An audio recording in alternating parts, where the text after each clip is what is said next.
Why does relief keep extending for Rahul Mamkootathil? It's not a question in the realm of fair or unfair. It has to be in the realm of legalese, and that's what we will find out. The Kerala High Court has extended interim protection from arrest to expel Congress MLA Rahul Mamkootathil in a case related to alleged rape and forced abortion. The court has posted the matter for further hearing on 21st of January. Justice A. Badruddin on Wednesday extended the interim relief granted to Mamkootathil by 2 more weeks, that is until 21st of January. This comes after the MLA challenged a Thiruvananthapuram Principal District Concessions Court order that had rejected his anticipatory bail plea. The High Court had earlier extended interim protection on 18th of December, which was valid until 7th of January. In his plea before the High Court, Mamkootathil has claimed innocence. He argued that custodial interrogation was not necessary and contended that the relationship between him and the complainant was consensual. Rahul further claimed that after the relationship became strained, the complaint was lodged against him. The complainant has opposed Mamkootathil's anticipatory bail plea. She has also approached the High Court seeking to be impleaded as a party in the proceedings. Mamkootathil had gone into hiding after police registered the case alleging sexual assault and forced abortion. He resurfaced after the High Court granted him interim protection on 6th of December 2025.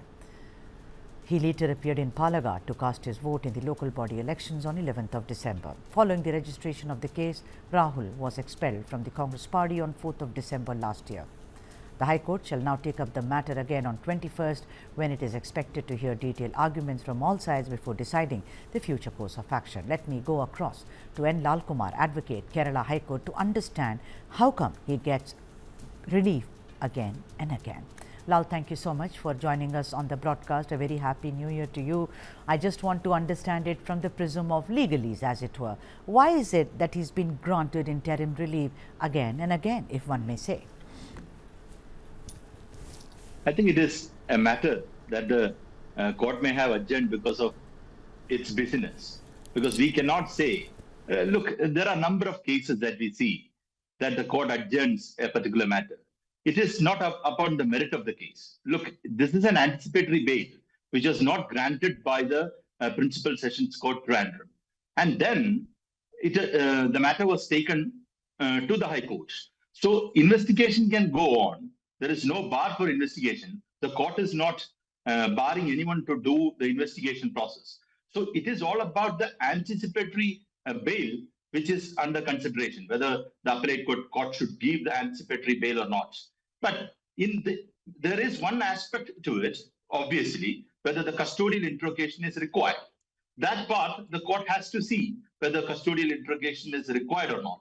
It depends. We cannot blindly say it is required or it is not required. It depends upon the evidence or the oral disposition of the lady, which is given before the police and before the magistrate. You know, Lal, so what kind of... Go ahead, Lal. Yes. Now, what kind of oral disposition that this lady has given? On that basis, the court has to see whether there is any merit in the case. Look, there was, as we discussed before, there was a consensual relationship and the nature of the relationship has changed.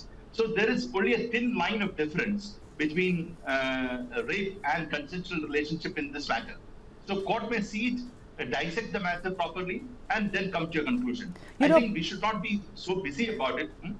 No, I want to ask you, Lal, for a lay person like me, you know, whenever this comes up, he gets interim, but there is always, I can hear his voice, and I think it's his prerogative and a right to do that, where he keeps saying it was consensual, there was no rape. The thing is that, you know, it is almost like he is escaping each time. He's escaping from appearing before the court each time. So I'm saying that, is it, you said in the beginning, it could be a matter because the court is extremely busy. I don't know. I mean, if I were the survivor, I would find that very, very strange. All I'm saying is that even if it is a consensual, and the man is a public figure, he's not a person, lay person. He's a politician, and he's a young politician. Of course, he's been expelled.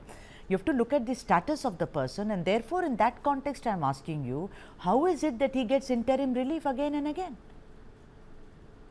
No, there is no interim. Basically, it is not an interim relief. Look, I'm as an officer of the court myself, I will have to see the perspective of the court as well, because court is not court has to follow the principle of equality there. There could be a number of bail applications coming in, and it has to see. Look, they cannot pick something out and give a judgment in this regard. Maybe because of business. I don't know the specific reason why they have adjourned it. But let me be very frank and very precise about the subject. Even though there is an adjournment, on 21st January, the matter will be heard by the High Court. There will not be any dilution to the merit of the case. The merit of the case is intact because there is evidence, and on that basis, the court has to see. Look, it is not about appreciating the evidence of the matter. It is about a anticipatory bail application before the High Court. So has said the court, let me read the proper word. The High Court had on 18 December extended his interim protection from arrest till 7th of January. Interim protection from arrest. Now, I spoke to you many times on this case. If there is an accusation of, even if it was a consensual relationship, but if there is a complaint by the survivor, then does not arrest become imminent? Not necessary. Arrest is not always a precondition. Let us be very clear about it. Because, for example, if all the evidence are recovered, assume that all the evidence are recovered, and there is nothing to be defeated, then arrest is not necessary, basically. Arrest is not always a precondition. That is why we have to be thinking with open mind. Let us take things with open mind.